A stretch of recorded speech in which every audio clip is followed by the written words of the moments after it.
오늘 하나님께서 우리에게 주시는 말씀은 고린도전서 6장 1절에서 11절까지 말씀입니다. 고린도전서 6장 1절에서 11절까지 말씀 함께 읽겠습니다. 너희 중에 누가 다른 이와 더불어 다툼이 있는데 구태여 불의한 자들 앞에서 고발하고 성도 앞에서 하지 아니하느냐? 성도가 세상을 판단할 것을 너희가 알지 못하느냐? 세상도 너희에게 판단을 받겠거든 지극히 작은 일 판단하기를 감당하지 못하겠느냐? 우리가 천사를 판단할 것을 너희가 알지 못하느냐? 그러하거든 하물며 세상 일이랴. 그런즉 너희가 세상 사건이 있을 때에 교회에서 경히 여김을 받는 자들을 세우느냐? 내가 너희를 부끄럽게 하려 하여 이 말을 하노니 너희 가운데 그 형제 간의 일을 판단할 만한 지혜 있는 자가 이같이 하나도 없느냐? 형제가 형제와 더불어 고발할 뿐더러 믿지 아니하는 자들 앞에서 하느냐? 너희가 피차 고발함으로 너희 가운데 이미 뚜렷한 허물이 있나니 차라리 불의를 당하는 것이 낫지 아니하며 차라리 속는 것이 낫지 아니하냐? 너희는 불의를 행하고 속이는구나. 그는 너희의 형제로다. 불의한 자가 하나님의 나라를 유업으로 받지 못할 줄을 알지 못하느냐? 미혹을 받지 말라. 음행하는 자나 우상 숭배하는 자나 간음하는 자나 탐색하는 자나 남색하는 자나 도적이나 탐욕을 부리는 자나 술 취하는 자나 모욕하는 자나 속여 빼앗는 자들은 하나님의 나라를 유업으로 받지 못하리라. 너희 중에 이와 같은 자들이 있더니 주 예수 그리스도의 이름과 우리 하나님의 성령 안에서 씻음과 거룩함과 의롭다 하심을 받았느니라. 아멘. 요즘에는 교회 안에서 일어나는 문제를 가지고 세상 법정으로 가는 경우가 종종 있습니다. 예전에는 교회에서 문제가 있어도 세상 법정으로 가는 일이 흔하지 않았는데, 제가 자라온 교회에서 자랄 때는 교회 안에 여러 가지 문제가 있었죠. 하지만 그런 문제를 교회 안에서 해결하려고 하지 세상 법정으로 가려고 한 것은 거의 본 적이 없습니다. 오늘 말씀을 보면 교회 안에서 문제를 해결하라고 말씀을 하고 있는데, 왜 지금 교회는 교회에서 발생한 문제를 가지고 세상 법정으로 가서 판결을 받으려고 할까요? 세상 법정에 가서 판결을 받으면 문제가 완전히 해결되는 걸까요? 만약 그렇다면 세상 법정으로 가는 것도 한 가지 방법일 수 있을지 모르겠습니다. 그러나 그렇지 않은 것 같습니다. 감정이 더 상하고 더 큰 문제가 일어나는 것을 종종 보게 됩니다. 바울은 고린도 교회의 문제를 가지고 있는 모습을 보면서 그들에게 그 문제에 대해서 먼저 지적하기보다 그들이 어떤 존재인지에 대해서 먼저 말씀을 하고 있습니다. 고린도전서 1장 2절 말씀에 보면 고린도에 있는 하나님의 교회 곧 그리스도 예수 안에서 거룩하여지고 성도라 부르심을 받은 자들과 또 각처에서 우리 주 곧 그들과 우리 주 대신 예수 그리스도의 이름을 부르는 모든 자들에게 라고 말씀을 하고 있습니다. 고린도 교회에 문제가 있었습니다. 하지만 그 고린도 교회를 향해서 바울은 너희가 하나님의 교회로 그리스도 예수 안에서 거룩하여지고 성도라 부르심을 받은 자들이라고 말씀을 하고 있습니다. 그러니 하나님의 백성다운 삶을 살아가야 한다라고 하는 것을 큰 대전제로 말씀을 하고 나서 분쟁의 문제를 말했고 또 음행의 문제에 대해서도 말하고 오늘 본문에서 교회에서 일어난 문제를 가지고 세상 법정으로 가는 것에 대한 말씀을 하고 있다고 하는 것입니다. 고린도 교회 성도들이 누구인지 알지 못한다면 이런 일들을 행하면서도 이것이 정당하다고 생각을 하겠지만 하나님의 백성이고 하나님의 말씀대로 살아가야 되는 하나님의 사람들이라고 하는 것을 알게 된다면 이와 같이 행하지 않게 될 것이다 라고 말씀을 하고 있는 것이죠.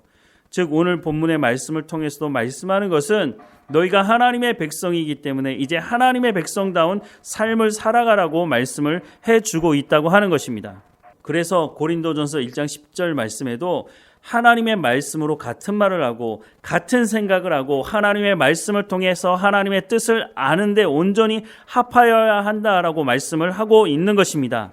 그런데 문제는 이 하나님의 말씀을 듣지 않으니까 자신들의 죄가 무엇인지를 알지 못하고 그 문제가 세상에 가서 판결을 받아야 된다고 하는 데까지 나가게 된다고 하는 것이죠.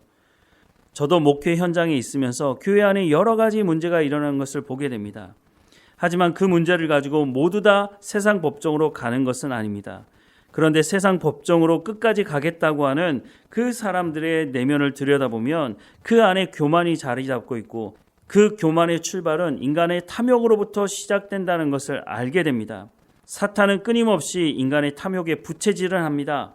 그리고 인간은 그 탐욕을 채우기 위해서 하나님의 말씀을 듣지 않습니다. 더욱 교만해지는 것이죠. 자신의 생각은 맞지만 다른 사람들의 말은 틀리고, 심지어 하나님의 말씀도 듣지 않기 때문에 하나님도 틀리다고 생각을 하는 것입니다. 그래서 그 결국은 죄가 죄를 낳을 수밖에 없다고 하는 것입니다. 심지어는 자기의 죄를 합리화시키고 내가 하는 게 맞아 라고 주장하는 것이죠. 그런 사람들 중에 적지 않은 사람들이 교회의 주인이 자신이라고 말을 하는 사람들이 있습니다. 그래서 이 사람들이 주장하는 게 뭡니까? 교회 건물이나 교회 땅이 조금이라도 있으면 그것이 자기 것처럼 생각을 하면서 세상 법정까지 가서라도 그것이 내 것이라고 하는 그 주장을 끝까지 하고 싶다고 하는 마음을 가지고 있다고 하는 것이죠. 저도 이런 교회를 여러 보았습니다. 그 모습을 보고 있으면 예수님 믿지 않는 세상 사람들은 저리 가라 할 정도로 악한 모습을 볼 수가 있습니다. 어떤 한 은퇴 목사는 자기가 은퇴하고 난 이후에도 영향력을 미치고 싶어 해서 자신이 목회할 때 자기의 말을 잘 따르던 사람들을 동원해서 새로 부임한 목사가 목회하지 못하도록 방해하고, 심지어는 자기의 영향력을 가지고 총회까지 동원해서 그 후임 목사를 면직시키는 일까지 행하는 일도 보았습니다. 이 정도 되면 거의 미친 것 아닐까요? 그런데 그 내면을 들여다보면 인간의 탐욕이 그 중심에 자리 잡고 있다고 하는 것입니다. 물론 말로는 그렇게 하지 않습니다. 하지만 그 재산, 그 부동산, 그 돈, 그 재력, 그 권력을 끝까지 놓고 싶어 하지 않는 그 탐욕으로부터 이 모든 일이 시작된다고 하는 것을 알 수가 있는 것이죠. 물론 말로는 교회를 사랑한다고 말합니다. 내가 오랫동안 목회해온 이 교회를 저 새로운 후임 목사가 교회를 망치고 있다, 이렇게 말을 하는 것이죠. 정말 그럴까요? 이런 잘못된 탐욕으로부터 시작된 이 일을 따라 행하는 사람들도 사실은 하나님의 말씀을 듣고 성숙한 그리스도인이라고 할 수가 없는 것이죠. 즉 10년을 20년을 아니 평생을 그 교회에서 목회했는지 모르지만 결국은 그 목사로부터 선포되는 그 말씀이 하나님의 말씀이 아닌 거짓 복음이 선포되었다고 볼 수밖에 없는 것입니다. 그러니 그 탐욕에 함께 동참해서 이런 미친 짓을 너무나 당연하고 합당한 일이라고 생각을 하면서 이 일을 계속 진행을 하는 것이죠. 하지만 교회가 어떤 곳입니까? 하나님께서 예수님의 핏값을 지불하고 세운 곳 아닙니까? 이렇게 교회를 엉망으로, 자신의 탐욕과 교만으로 엉망으로 한 그 사람들에 대해서는 하나님은 반드시 그 핏값을 물으실 것입니다. 오늘 보면 4절과 5절 말씀에 보면, 그런즉 너희가 세상 사건이 있을 때에 교회에서 경히 여김을 받는 자들을 세우느냐, 내가 너희를 부끄럽게 하려 하여 이 말을 하노니 너희 가운데 그 형제간의 일을 판단할 만한 지혜 있는 자가 이같이 하나도 없느냐라고 말씀을 하고 있습니다. 이 말이 무슨 말일까요? 교회 안에서 하나님의 말씀을 제대로 가르치지 않으니까 하나님의 사람들이 키워질 수가 없다고 하는 것입니다. 하나님의 사람들, 하나님의 말씀을 가지고 있는 사람들이 교회 안에 있다면 이런 문제들을 세상 법정으로 가지고 가지 않을 것이 아니냐라고 말씀을 하고 있는 것입니다. 즉 하나님의 말씀이 그들 가운데 없기 때문에 분별할 실력이 없는 것이죠. 교회 안의 문제를 가지고 세상에 나가는 중요한 이유가 하나님의 말씀을 가르치지 않기 때문이고, 하나님의 말씀을 가르치지 않으니 그 안에서 하나님의 말씀대로 행하는 지도자들을 키울 수가 없다고 하는 것입니다. 오늘 본문의 말씀을 보면 하나님이 하나님의 사람들에게 너무 소극적으로 행동하라고 하는 것이 아닌가 하는 생각을 하게 됩니다. 왜냐하면 마음의 상처를 받을 수 있고 어려움을 당할 수 있는 상황임에도 불구하고 참고 인내하라고 말씀하고 있기 때문인 것이죠. 그런데 교회의 주인이 누굽니까? 교회의 머리가 누굽니까? 바로 예수 그리스도고 하나님 아니십니까? 그분이 하시는 말씀을 따라가는 것이 어떻게 보면 소극적인 대응이라고 생각이 들지 모르지만 사실 그것이 소극적인 대응이 아니라 적극적으로 하나님의 간섭이 있기를 소망하는 마음이 거기에 있다고 하는 것입니다. 6절 이하의 말씀해 보십시오. 형제가 형제와 더불어 고발할 뿐더러 믿지 아니하는 자들 앞에서 하느냐? 너희가 피차 고발함으로 너희 가운데 이미 뚜렷한 허물이 있나니 차라리 불의를 당하는 것이 낫지 아니하며 차라리 속는 것이 낫지 아니하냐. 너희는 불의를 행하고 속이는구나. 그는 너희의 형제로다. 불의한 자가 하나님의 나라를 위협으로 받지 못할 줄을 알지 못하느냐. 미혹을 받지 말라. 음행하는 자나 우상 숭배하는 자나 간음하는 자나 탐색하는 자나 남색하는 자나 도적이나 탐욕을 부리는 자나 술 취하는 자나 모욕하는 자나 속여 빼앗는 자들은 하나님의 나라를 유업으로 받지 못하리라 라고 말씀하십니다. 하나님은 원수 갚는 것이 누구에게 있다고 말씀합니까?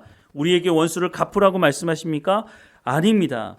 하나님이 우리에게 말씀하는 것은 원수 갚는 것은 하나님께 있으니 하나님께 맡겨드리고 오늘 우리는 하나님의 말씀대로 순종하며 살라고 말씀하고 있는 것입니다. 물론 그 길이 쉽지 않다고 하는 것을 하나님 말씀하시죠. 인내함으로 상처받을 수 있고 힘들어할 수도 있습니다. 그런데 교회의 주인이 하나님이시기 때문에 9절과 10절에서 말씀하시는 이런 사람들은 하나님께서 심판하셔서 하나님의 나라를 유업으로 받지 못하게 하시겠다라고 분명히 말씀하고 있지 않습니까? 그러니 우리가 해야 하는 것은 하나님의 말씀을 통해서 하나님의 문제를 해결하는 지혜를 우리가 구하고 인내하며 교회 안에서 하나님의 나라를 이루어가라고 말씀해주고 있다고 하는 것입니다. 사랑하는 여러분, 우리가 공동체로 모여 있다 보면 여러 가지 문제가 생길 수 있습니다. 그럴 때에 감정이 상하고 마음에 상처가 되는 사람들이 있겠죠. 그럴 때 우리가 어떻게 해야 됩니까? 하나님의 말씀을 들어야 되고 우리가 하나님 앞에 더 엎드려 기도하며 하나님의 마음으로 온전히 합함으로 하나님의 뜻을 이루어가는 삶을 살아가야 한다고 말씀하고 있습니다. 물론 포도원을 허는 여우가 있습니다. 그럴 경우는 어떻게 하라고 말씀하셨습니까? 그런 사람들에게 한 번, 두 번, 또 그것도 안 되면 교회 지도자들이 나서서 그들에게 회개할 수 있도록 기회를 주고 그럼에도 불구하고 회개하고 돌이키지 않으면 교회에서 출교시키라고 말씀하고 있습니다. 하나님의 말씀을 제대로 알지 못하는 사람들은 끝까지 그들을 사랑으로 품어야 된다고 말을 합니다. 품는 마음으로 그들에게 회개할 기회를 주어야 하겠죠. 하지만 끝까지 회개하지 않는다면 분명히 성경은 그들을 출교시키라고 말씀하고 있습니다. 그들을 그냥 내버려 뒀다가는 그 작은 누룩이 온 빵에 퍼지는 것과 같이 교회 공동체가 이 죄로 말미암아 병들 수 있다고 성경은 말씀해주고 있다고 하는 것이죠. 우리의 모든 말과 우리의 모든 생각과 이 모든 것이 하나님의 말씀에 집중되어 있어야 된다고 말씀을 하고 있습니다.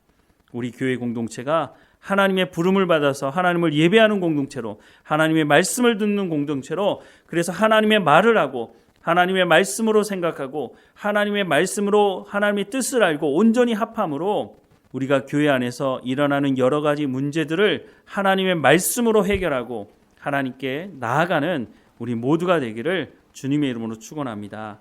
기도하겠습니다. 사랑하는 하나님, 우리가 함께 모여 하나님을 예배하게 하시니 감사합니다. 하지만 때로는 우리의 감정이 상하고 우리 마음 가운데 상처가 있어서 문제가 일어날 때가 있습니다. 그럴 때마다 하나님의 말씀 가운데 나가게 하시옵소서. 하나님의 말씀으로 우리를 새롭게 하게 하시고 하나님 인내하며 더 성숙한 자리 가운데 그리스도의 장성한 분량까지 나아갈 수 있도록 은혜를 허락해 주옵소서. 무엇보다 하나님의 말씀을 전하는 자가 하나님의 말씀을 온전히 전할 수 있도록 은혜를 허락해 주시고 또한 그 하나님의 말씀을 듣고 지혜를 가지고 모든 성도들이 그리스도의 장성한 분량에 이르러서 교회 안에서 일어나는 여러 가지 문제들을 가지고 하나님 앞에 씨름하며 우리가 한 공동체로 하나님 앞에 칭찬 듣는 교회로 성장해 갈 수 있도록 하나님 은혜를 허락해 주옵소서. 다시 한번 간절히 구하오니 우리 모두에게 하나님의 지혜, 하나님의 말씀으로 채워지도록 우리의 생각이 하나님의 말씀으로 새로워질 수 있도록 하나님 은혜를 허락해 주옵소서. 우리와 함께 하시는 하나님, 오늘도 하나님과 동행하며 하나님을 찬양하며 감사하는 우리 삶이 되게 하옵소서. 늘 감사하고 예수님의 이름으로 기도드립니다. 아멘.